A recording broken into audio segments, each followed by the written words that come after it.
Hi friends, నమస్తే. Welcome back to అంతరాజుస్ kitchen and tips. Today's recipe వచ్చేసి వాలుగ చేపతో gravy కర్రీని prepare చేస్తున్నామండి. మనకి తెలిసి చేపలలో చాలా రకాలే ఉంటాయి కదా. ఇది కూడా ఒక రకమైన రివర్ ఫిష్ అండి. టేస్ట్ అయితే చాలా బాగుంటుంది. మనం గ్రేవీ కర్రీ చేసిన, పులుసు చేసిన, ఫ్రై చేసిన టేస్ట్ అయితే ఎక్కడ తగ్గదండి. సూపర్గా ఉంటుంది. పైగా మెయిన్ మధ్య ముళ్ళు తప్ప చిన్న చిన్న ముళ్ళు లాంటివి ఏవి ఉండవండి.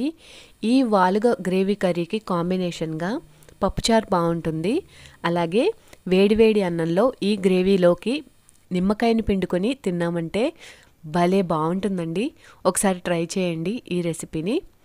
ఓకే ఫ్రెండ్స్, ఈ వాలుగ గ్రేవీ కర్రీని సింపుల్గా అలాగే టేస్టీగా ఉండేలాగా ఏ విధంగా ప్రిపేర్ చేసుకోవాలో ఇప్పుడు మనం చూసేద్దాం. ముందుగా ఇక్కడ నేను స్టవ్ మీద ఒక కడాయి నుంచి అందులోకి 1 టేబుల్ స్పూన్ వరకు ధనియాలు, 1 టీ స్పూన్ జీలకర్ర, అలాగే 1 టీ స్పూన్ పాపీ సీడ్స్ అండి, గసగసాలు, తర్వాత 1 ఇంచు చెక్క ముక్క, 3 యాలుక్కాయలు, 5 నుంచి 6 వరకు లవంగాలను తీసుకున్నానండి. వీటన్నింటినీ డ్రై రోస్ట్ చేస్తున్నాను. ఇలా ఈ మసాలాలన్నింటినీ డ్రై రోస్ట్ చేసి తీసుకోవడం వల్ల కర్రీకి మంచి టేస్ట్ అయితే వస్తుంది. ఈ స్పైసెస్ అన్నీ కాస్త వేగిన తర్వాత అందులోకి గసగసాలను వేస్తున్నానండి. చిన్నగా ఉంటాయి కదా, అందుకని తొందరగా వేగిపోతాయి. ఇవన్నీ కూడాను మంచి స్మెల్ వచ్చే వరకు వేయించుకుని చల్లారే వరకు పక్కన పెట్టి ఉంచండి. సో నెక్స్ట్ వచ్చేసి ఈ వాలుగ ఫిష్ వచ్చేసి కేజీ వరకు ఉంటుందండి.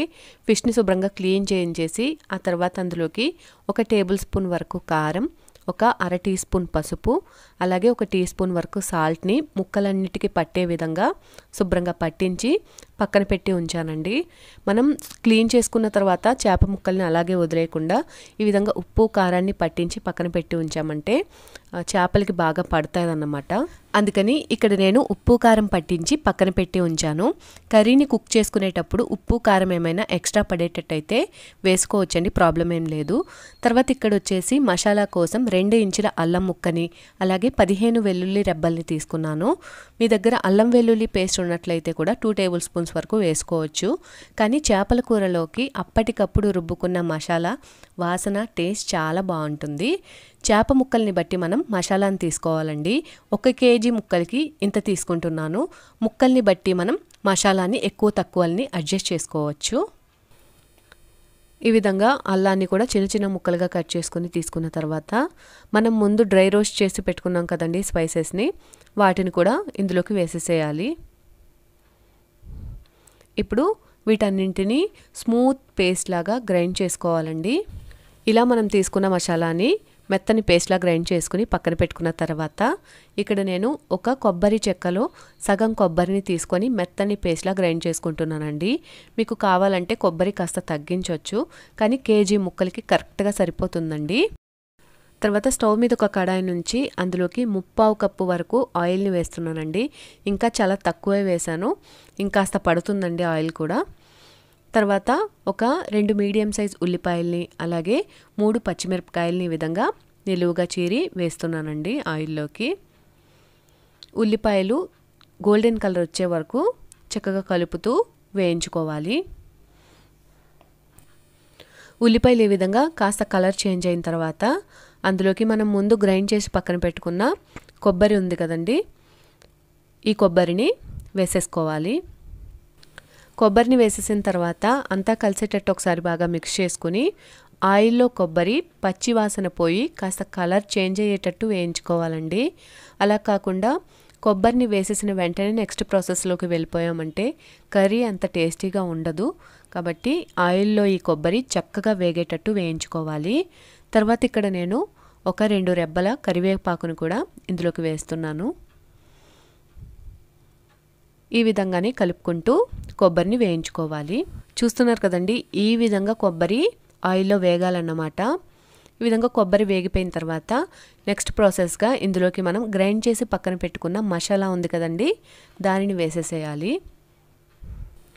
మసాలాను వేసేసిన తర్వాత అంతా కలిసేటట్టు మరొకసారి బాగా మిక్స్ చేసుకుని ఇప్పుడు ఈ మసాలాలోకి ఆయిల్ పైకి తేరేటట్టు ఉడికించుకోవాలండి. విధంగా మిక్స్ చేసుకున్న తర్వాత స్టవ్ని మీడియం టు లో ఫ్లేమ్లోనే పెట్టుకుని మూతను ఉంచి 5 నిమిషాల పాటు ఈ మసాలాని ఆయిల్ తేరేటట్టు ఉడికించుకోవాలి. 5 నిమిషాల తర్వాత మసాలాలు చక్కగా వేగి ఆయిల్ ఈ విధంగా పైకి వస్తూ కనిపిస్తుందండి. ఇలా వేగినట్లయితేనే మనకి కర్రీ మంచి టేస్ట్ వస్తుంది. ఇప్పుడు ఇందులోకి మనం ముందు ఉప్పు, కారం, పసుపు పట్టించి పక్కన పెట్టుకున్న చేప ముక్కలు ఉన్నవి కదా, అవి ఒకటొకటిగా మసాలాలోకి వేసుకోవాలి. చేప ముక్కల్ని వేసేసిన తర్వాత స్టవ్ని సిమ్లో పెట్టుకుని జాగ్రత్తగా కలుపుతూ మసాలాతో పాటు చేప ముక్కలు ఒక్క 5 నిమిషాల పాటు వేగనివ్వాలి. ఈ చేపలు కాస్త సెన్సిటివ్గా ఉంటాయండి, కాబట్టి జాగ్రత్తగా డీల్ చేయాలి.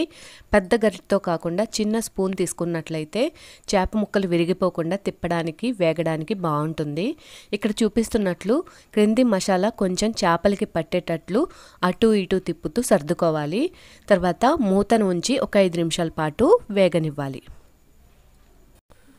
5 నిమిషాల పాటు వేగిన తర్వాత మూతను తీసి ఇప్పుడు చేప ముక్కల్ని రెండో వైపుకి టర్న్ చేసుకోండి.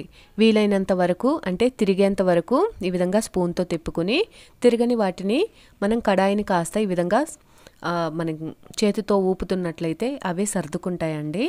ఈ విధంగా మరొక 5 నిమిషాల పాటు సిమ్లోనే పెట్టుకుని ఉడకనివ్వండి చేప ముక్కల్ని. చూస్తున్నారు కదండి, ఈ విధంగా చేప ముక్కలు ఒక 5 నిమిషాల పాటు ఉడికిన తర్వాత ఇప్పుడు ఇందులోకి 1.5 కప్పు వరకు వాటర్ని యాడ్ చేస్తున్నానండి. వాటర్ని వేసిన తర్వాత కూడా గరిటెతో కాకుండా ఈ విధంగా మనం కడాయిని కాస్త టర్న్ చేస్తున్నట్టుగా మనం కలిపినట్లయితే చక్కగా చేప ముక్కలు ఎక్కడికక్కడ మసాలాతో పాటుగా మనకి సర్దుకుంటాయి. 1.5 కప్పుల వాటర్ని వేసి విధంగా మిక్స్ చేసుకొని ఉప్పు, కారాన్ని ఒకసారి చెక్ చేసుకోవాలండి. ఉప్పు, కారం ఏమైనా ఎక్స్ట్రా పడేటట్టయితే వేసుకోండి. ఇక్కడ నాకు కాస్త సాల్ట్ తక్కువ అనిపించింది, అందుకని కాస్త సాల్ట్ని యాడ్ చేసుకున్నాను.